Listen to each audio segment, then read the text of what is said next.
Mes parents ont refusé de payer mes études, mais ont tout payé à ma sœur jumelle, nous ne paierons pas tes frais de scolarité. Tu ne le mérites pas, m'ont dit mes parents. Après que ma sœur jumelle et moi ayons été acceptés dans le même programme, en même temps, ils ont décidé de payer l'intégralité de sa scolarité. Je n'ai pas abandonné. J'y suis allé quand même. 2 ans plus tard, mes parents ont blêmi lorsqu'ils ont découvert la vérité. Quand l'email est arrivé, j'ai crié si fort que j'ai fait peur aux chiens. Mes mains tremblaient en l'ouvrant. C'est le genre de choses stupides que l'on fait, même si l'objet de l'email indique clairement « Félicitations, vous avez été accepté ». J'étais prise. J'ai couru dans le couloir comme une folle, manquant de trébucher sur le tapis, pour rejoindre la cuisine, où mes parents prenaient leur café. Camille y était déjà, faisant défiler l'écran de son téléphone, comme si elle attendait quelque chose. Je suis prise, ai-je dit, rayonnante. À Westbrook, dans le programme de sciences des données. Ma mère a cligné des yeux. Oh, a-t-elle lâché, levant à peine les yeux de sa tasse. C'est super. Puis, Camille est intervenue, avec un digne de notification parfaitement synchronisé. Moi aussi, a-t-elle annoncé, d'un ton suffisant. Je viens de recevoir l'email. L'atmosphère de la pièce a basculé. Ma mère a bondi de sa chaise, comme si quelqu'un y avait mis le feu. C'est vrai? Oh mon Dieu, Camille. C'est incroyable. Westbrook a bien de la chance de t'avoir. Elle l'a prise dans ses bras. Puis, mon père s'est levé à son tour, donnant à Camille une petite tape fière sur l'épaule, comme si elle venait de remporter une médaille olympique. Personne ne m'a prise dans ses bras. Je suis resté planté là, tenant mon téléphone, affichant toujours la lettre d'acceptation, pendant qu'il s'extasiait sur elle, comme si elle était la seule à avoir été admise. Nous avons toutes les deux été acceptées, ai-je rappelé. Ma voix est sortie plus faible que je ne l'aurais voulu. Bien sûr, a répondu mon père, en me jetant un coup d'œil. Mais Camille a toujours été plus naturellement taillée pour ce programme. J'ai froncé les sourcils. Qu'est-ce que ça veut dire? Il a balayé ma question d'un geste de la main. Rien. C'est juste que, tu sais, Camille a toujours été plus concentrée. Concentrée? Camille, qui avait oublié qu'elle s'était inscrite 2 fois au SAT. Camille, qui n'avait pris les cours de calcul que parce que je lui avais donné des cours particuliers pour l'aider à passer. J'ai eu l'impression que le sol se dérobait sous mes pieds, mais les choses ont empiré. Bien pire encore. Plus tard dans la soirée, après le dîner, j'ai remis le sujet sur le tapis. Je voulais parler de l'organisation. Les frais de scolarité, le logement, les prochaines étapes. Camille avait déjà publié son acceptation sur tous les réseaux sociaux, avec 30 hashtags et un filtre. Moi, je n'avais même pas eu droit à une conversation. Quand j'en ai parlé, ma mère a soupiré, comme si je demandais quelque chose d'extravagant. Jasmine, nous devons être honnêtes avec toi. Nous n'allons pas payer tes frais de scolarité. J'ai cligné des yeux. Quoi? Nous avons décidé d'utiliser le fonds d'études pour Camille, a déclaré mon père, sans même lever les yeux de son ordinateur portable. J'ai sincèrement cru qu'il plaisantait. Comment ça, pour Camille? Ce fonds était pour nous deux. Nous sommes jumelles. Ce n'est pas si simple, a répondu ma mère. Camille a toujours été plus constante, sur le plan scolaire. Elle a fait preuve d'un réel dévouement. Et moi, non. Ma voix s'est brisée. Tu as toujours été créative, a-t-elle dit. Ce qui, dans notre maison, était un nom de code pour peu fiable. Mais l'université est un investissement énorme. Nous ne pouvons pas nous permettre de prendre des risques. J'ai eu l'impression de recevoir une gifle, assénée avec le sourire. Il ne se contentait pas de choisir Camille. Il me disait, en face, que je ne valais pas la peine qu'on investisse sur moi. J'ai mérité ça, moi aussi, ai-je dit, la gorge nouée. Nous avons été acceptés dans le même programme. La même école. J'ai travaillé tout aussi dur. Tu ne le mérites pas, a tranché mon père, d'un ton plat. Pas autant qu'elle. Et c'est ainsi que cela a été décidé. Camille irait à Westbrook, tous frais payés. Et moi? Je devais me débrouiller seul. Camille n'a rien dit. Pas à ce moment-là. Elle ne m'a pas regardé. Elle a continué à faire défiler son écran, faisant semblant de ne rien entendre. Ce soir-là, je me suis enfermé dans ma chambre, et j'ai fixé la lettre d'acceptation, jusqu'à ce que les mots se brouillent. Je n'ai pas pleuré. J'en avais envie, mais j'avais l'impression que pleurer confirmerait d'une manière ou d'une autre tout ce qu'il croyait à mon sujet, que j'étais trop douce, trop fragile, trop indigne. Alors, à la place, j'ai ouvert un document vierge, et j'ai commencé à chercher des bourses. Des subventions. Des prêts étudiants. N'importe quoi. S'ils pensaient que j'allais baisser les bras, et simplement accepter leur verdict, c'est qu'ils ne me connaissaient pas du tout. 2 ans plus tard, ils se tiendraient à ma porte, le visage livide. Quand j'ai emménagé dans le minuscule appartement de Tante Mel, tout ce que j'avais apporté avec moi, c'était 2 sacs de sport, un ordinateur portable qui surchauffait si j'ouvrais plus de 3 onglets, et une boule d'angoisse, nouée au fond de ma poitrine. Mes parents ne m'avaient pas aidé à faire mes cartons. Ils ne m'avaient même pas dit au revoir. Ils étaient trop occupés à conduire Camille vers sa toute nouvelle chambre universitaire, et à prendre des photos pour Facebook, comme si elle était une sorte de princesse, en route pour son couronnement. Ce jour-là, j'ai reçu un texto de ma mère. Il disait « Bonne chance. Fais de bons choix. » Et ce fut tout.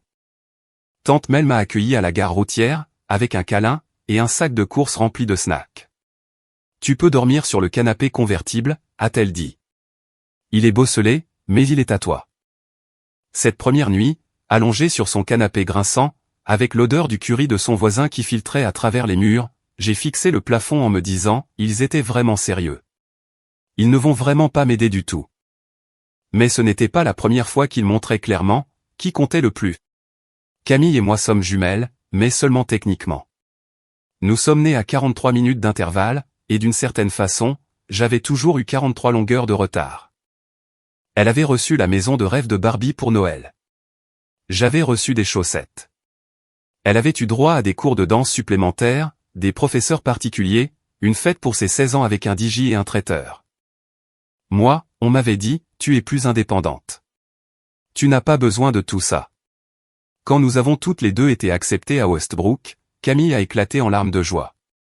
Moi aussi, mais mes larmes n'ont pas duré longtemps. Parce qu'elles sont devenues amères, à la seconde même où mes parents m'ont regardé dans les yeux, pour me dire que je ne le méritais pas. Pourtant, même à ce moment-là, j'avais espéré. Je m'étais dit qu'une fois les cours commencés, une fois qu'ils me verraient travailler dur, ils changeraient d'avis. Ils ne l'ont pas fait. Camille a obtenu une prise en charge totale de ses frais de scolarité grâce au fonds familial, plus une généreuse allocation mensuelle pour ses frais de subsistance. J'ai eu droit à une pile de paperasse, et à un laconique, tu te débrouilleras. J'ai postulé à toutes les bourses que j'ai pu trouver. Certaines ont été acceptées. D'autres étaient minuscules, 500 € par-ci, 1000 € par-là. Mais bout à bout, ça faisait une somme. Je remplissais également les conditions pour obtenir des prêts subventionnés, ce qui fut un soulagement, mais aussi un fardeau. Pour joindre les deux bouts, j'ai dû cumuler 3 emplois à temps partiel. Barista le matin, assistante à la bibliothèque entre les cours, et des gardes le week-end, dans le centre d'appel d'un fournisseur d'accès à Internet. Je ne dormais pas beaucoup, mais j'étudiais comme si ma vie en dépendait. Parce que, d'une certaine manière, c'était le cas. Westbrook était impitoyable. Le programme de sciences des données avait la réputation d'écrémer les élèves très tôt. J'étais entouré de gamins avec des MacBooks, et de parents qui payaient leur loyer. Moi, je codais sur un Chromebook emprunté, et je dormais sur un canapé convertible. Je voyais à peine Camille. Nous étions dans la même filière, mais elle fréquentait un autre groupe d'amis. Des jeunes bruyants et élégants, avec des sacs de marque, et un temps libre infini. Je la voyais parfois sur le campus, riant sur la pelouse, un bubble tea à la main, ses cheveux parfaitement bouclés. Elle ne s'arrêtait jamais pour me parler. Et moi non plus. C'était plus facile comme ça. Je me suis investi à corps perdu dans mes études. J'assistais à chaque cours magistral, je m'asseyais au premier rang, je rencontrais les professeurs pendant leurs heures de permanence, même quand je n'avais pas de questions. J'avais besoin qu'ils sachent que j'étais sérieuse. Parce que, contrairement à la plupart de mes camarades, je n'étais pas là pour explorer de nouveaux horizons ou pour me trouver. J'étais là pour survivre. La deuxième année a été plus dure. Mes bourses n'ont pas été renouvelées au même niveau, et mes prêts ont augmenté. J'avais constamment mal au dos, à force de dormir sur cet affreux canapé convertible. Tante Mel ne s'est jamais plainte, pas une seule fois. Mais je savais que je repoussais les limites de son hospitalité. Alors, j'ai essayé autre chose. Cela a commencé doucement, juste un peu de nettoyage de données en freelance, pour un étudiant en master. Puis, quelqu'un d'autre a eu besoin d'aide pour extraire un ensemble de données. Ensuite, une entreprise locale a voulu des analyses sur sa clientèle. Je n'étudiais pas le commerce. Je ne connaissais rien à la tarification ou à l'image de marque, mais je savais travailler. Au début, j'appelais ça une petite activité d'appoint, juste un moyen d'aider à payer les courses. Mais au printemps, j'avais 3 clients réguliers, et un site web. À l'été, je déclarais mes impôts en tant qu'auto-entrepreneuse. Ce revenu supplémentaire m'a permis de donner enfin un peu d'argent à tante Mel pour le loyer. Elle l'a immédiatement dépensé pour m'acheter un nouveau futon car, comme elle disait, si je te laisse dormir ici, au moins tu ne devrais pas te réveiller plié en forme de point d'interrogation. Et puis, finalement, j'ai trouvé un studio que je pouvais m'offrir. Minuscule. Au dernier étage. Sans ascenseur. Mais il était à moi. La première nuit que j'y ai passée, je me suis assise par terre pour manger des nouilles dans un gobelet en carton, et je me suis autorisé à respirer, pour la première fois, depuis ce qui me semblait être 2 ans. Pas d'aumône. Pas de filet de sécurité. Pas de parents qui planent au-dessus de moi, avec leurs conditions et leurs exigences. Juste moi. Parfois, je voyais encore Camille sur le campus. Moins souvent, à vrai dire. Elle n'était plus dans aucune de mes classes. Je ne savais pas si elle avait changé de spécialité, ou si elle prenait juste des cours à option. Elle était toujours magnifique. Une peau parfaite, des sacs de marque, de nouvelles tenues chaque semaine. Mais quand on se croisait, elle ne me faisait même pas un signe de tête. Elle n'était jamais venue me rendre visite. Mes parents non plus. Honnêtement, je pensais qu'ils m'avaient complètement oublié. Jusqu'à ce que l'on frappe à ma porte. C'était un mercredi soir. Je venais de terminer un appel tardif avec un client, et je réchauffais un reste de plat sauté au micro-ondes. Quand j'ai ouvert la porte, je me suis figé. Mes parents se tenaient là. Ma mère dans son manteau cintré, et mon père, l'air raide et pâle. Aucun des deux n'a parlé au début. Ils m'ont juste dévisagé, comme s'ils ne s'attendaient pas à ce que je leur réponde. Jasmine, a fini par dire ma mère, la voix tendue.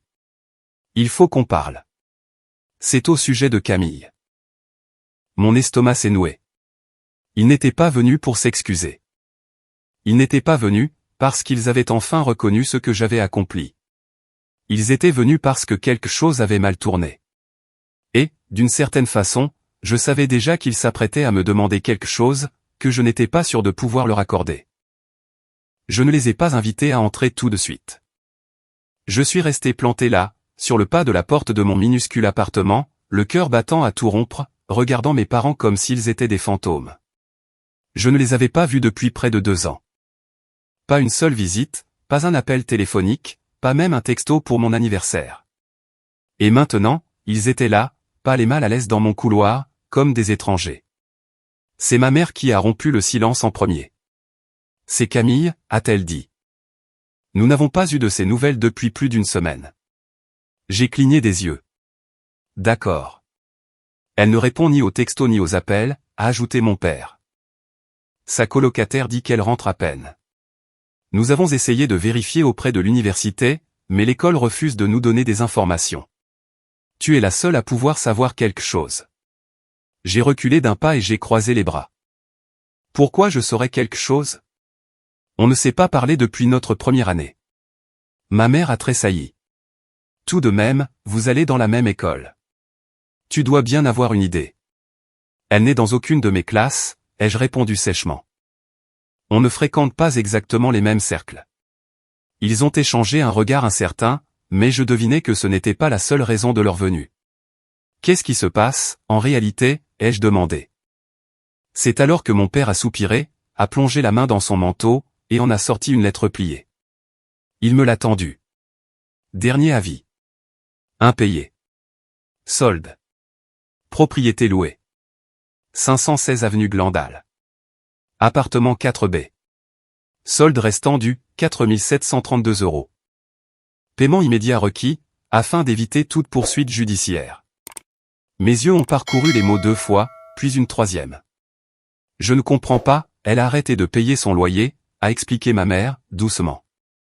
Il y a 3 mois. Ma mâchoire s'est contractée. Je croyais que vous couvriez son loyer.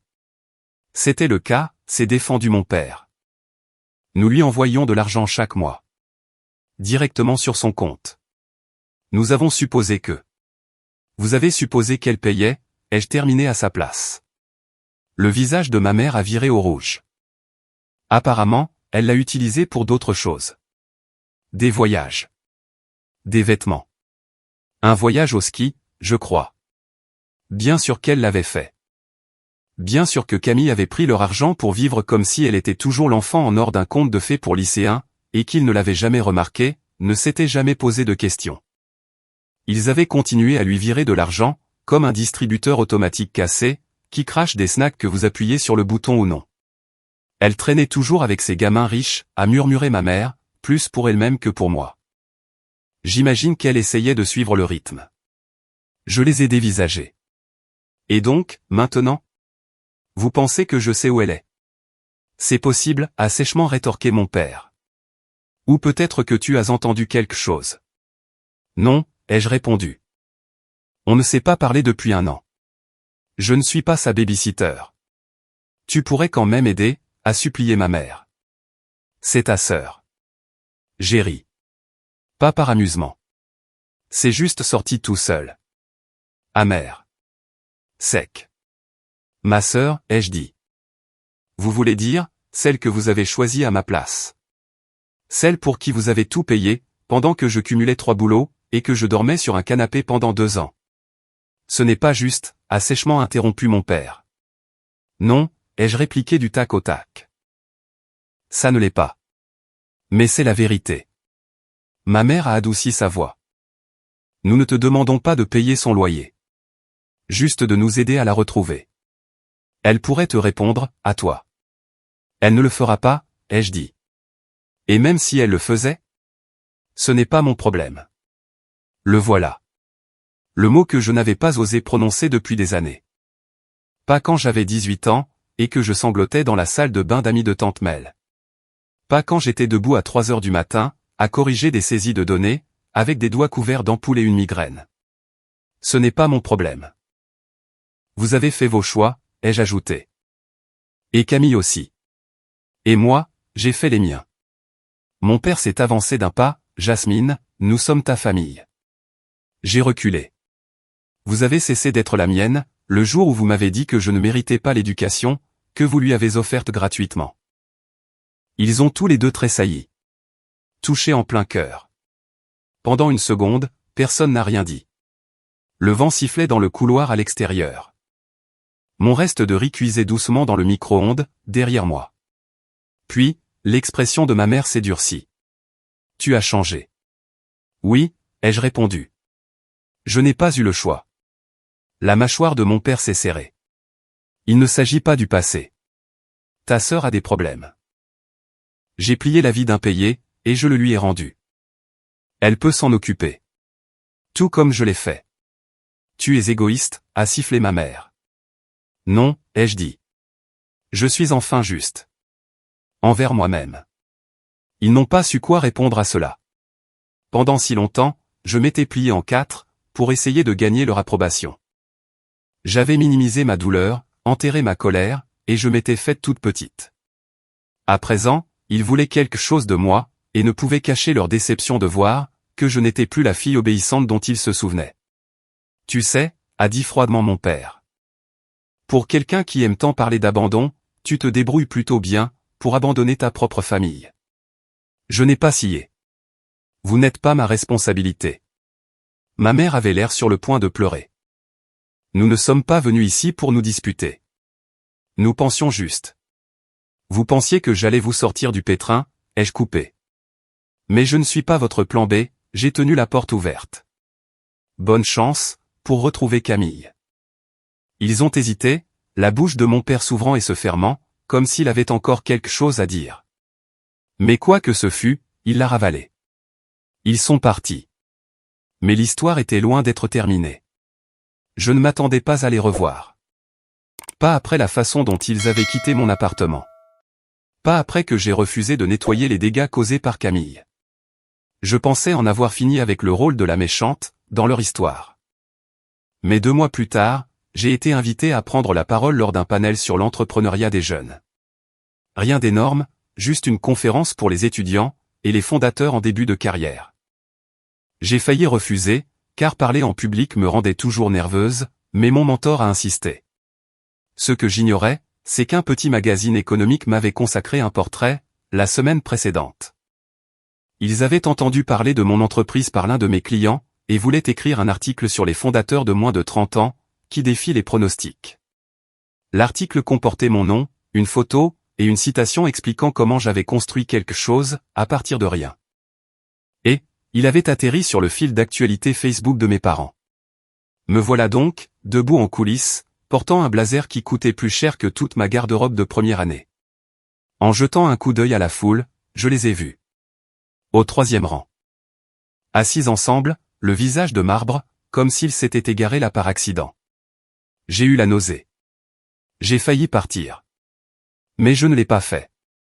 J'ai prononcé mon discours. Non pas parce que je devais quoi que ce soit à qui que ce soit, mais parce que je me le devais à moi-même. J'ai parlé des difficultés, bien sûr. Des nuits blanches, du squat sur les canapés, et des boulots qui couvraient à peine le prix des livres de cours. Mais j'ai aussi parlé de ce qui s'était passé après. Pas de l'argent. Du pouvoir d'agir.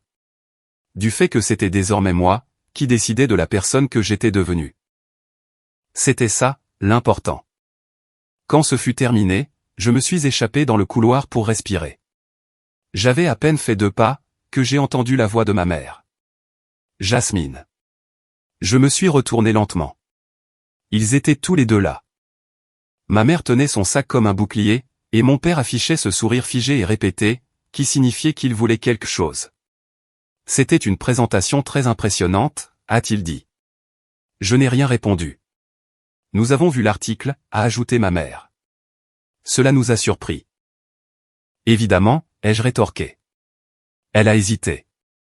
Camille ne va pas bien. Cela a retenu mon attention. Elle a pris du retard dans son programme. Elle a échoué à quelques cours. Et maintenant, elle dit qu'elle veut complètement changer de spécialité, ce qui signifie tout recommencer à zéro. Elle a aussi du retard dans son loyer, a ajouté mon père. Tu avais raison. Elle n'utilisait pas l'argent que nous lui envoyions pour se loger. Elle vivait largement au-dessus de ses moyens. J'ai gardé un visage neutre. Je les avais prévenus. Ils n'avaient pas voulu l'entendre, à ce moment-là. Nous avons contracté un autre prêt pour combler le déficit, a expliqué doucement ma mère. Mais les temps sont durs, maintenant. Nous avons pris du retard sur le remboursement de la maison. Nous n'aurions jamais imaginé que les choses tourneraient ainsi. Et alors, ai-je demandé. Ils ont échangé un regard. Nous te demandons de l'aide, a fini par lâcher mon père. Juste le temps que la situation se stabilise. J'ai cligné des yeux. Vous êtes sérieux? Tu réussis bien ta vie, maintenant, a ajouté ma mère. Et nous ne demandons pas grand-chose. Juste de quoi couvrir les prochains frais de scolarité de Camille, et peut-être nous aider avec la maison, jusqu'à ce que nous trouvions une solution. J'ai réellement éclaté de rire. Ce n'était pas intentionnel, c'est sorti tout seul. Vous me demandez, ai-je dit, de payer pour le diplôme que vous m'avez empêché de poursuivre? Pour la fille que vous avez choisie à ma place. Ce n'est pas juste, s'est emporté mon père. Nous avons fait ce que nous pensions être juste. Non, ai-je répondu d'une voix calme. Vous avez fait ce qui était facile. Vous avez choisi celle qui souriait à table, qui portait les vêtements que vous aimiez, et qui vous donnait une bonne image de vous-même. Et maintenant qu'elle n'est plus celle que vous croyez, vous revenez ramper vers celle que vous avez rejetée. L'expression de ma mère a vacillé. De la blessure, peut-être. Mais pas suffisamment. Nous sommes tes parents, a-t-elle dit doucement. Nous sommes ta famille. Non, ai-je répondu. Vous étiez la famille de Camille. Moi, j'étais juste. Là. Le ton de mon père s'est durci. Tu te crois meilleur que nous, maintenant? Parce que tu as gagné un peu d'argent? Non, ai-je répété. Je pense que je vois enfin les choses clairement. Ils sont partis peu de temps après. Il n'y a pas eu de grosses disputes, pas de porte claquée, juste une retraite silencieuse et résignée.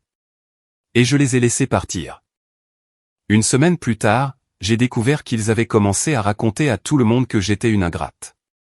Que je m'étais retourné contre ma famille, et que j'avais refusé de les aider alors qu'ils en avaient le plus besoin. Quelqu'un m'a même transféré une publication Facebook écrite par ma mère, vague mais directe, sur certains enfants qui oublient d'où ils viennent. Je n'ai pas répondu. Pas publiquement. Du moins, pas au début. Mais ensuite, l'article a été republié. Dans un journal plus important, cette fois. Il incluait une phrase de mon discours, celle où je parlais de construire sans filet de sécurité. Et les gens ont commencé à m'envoyer des messages. Pas des trolls. Des étrangers. Des jeunes qui disaient se reconnaître en moi. Des jeunes avec des familles désunies. Des personnes qui essayaient de construire quelque chose à partir de rien. Alors, j'ai raconté mon histoire. Pas pour répliquer. Pas pour me venger. Juste pour dire la vérité. J'ai écrit une courte publication. J'y ai partagé une seule photo, moi, en toge et en toque de cérémonie, debout, seul, devant le bâtiment de l'université où je n'ai jamais pu monter sur l'estrade pour recevoir mon diplôme. J'ai été accepté dans un programme prestigieux, en même temps que ma sœur jumelle. Mes parents ont payé l'intégralité de sa scolarité, et m'ont dit que je ne méritais pas la mienne. J'ai cumulé 3 emplois, j'ai dormi sur le canapé d'une proche, et j'ai fini par abandonner mes études. Pour créer une entreprise à partir de zéro. Ce n'était pas de la vengeance. C'était de la survie. Et maintenant que je suis debout, je construis des échelles pour les autres. Pas des ponts, pour ceux qui m'ont regardé me noyer. La publication est devenue virale. Et, tout simplement, le récit a changé. Encore une fois. Peu de temps après, j'ai fait don d'une partie de mes revenus à un fonds de bourse d'études, destiné spécifiquement aux étudiants de première génération, ou à ceux qui sont privés du soutien de leur famille. Je ne lui ai pas donné mon nom. Ce n'était pas nécessaire. Quelques semaines plus tard, j'ai eu des nouvelles d'une cousine éloignée. Tes parents ont perdu la maison, m'a-t-elle écrit par texto. Camille a emménagé chez une amie. Elle travaille dans la vente au détail, et ne leur parle presque plus. J'ai fixé le message pendant un long moment, puis j'ai éteint mon téléphone. Je n'ai jamais terminé l'université. Camille non plus. Mais il y a une différence. Elle a abandonné, parce qu'elle n'arrivait pas à suivre. Moi, j'ai abandonné, parce que j'avais déjà dépassé la vie dont il m'avait dit, que je n'étais pas digne. Et je n'ai jamais regardé en arrière.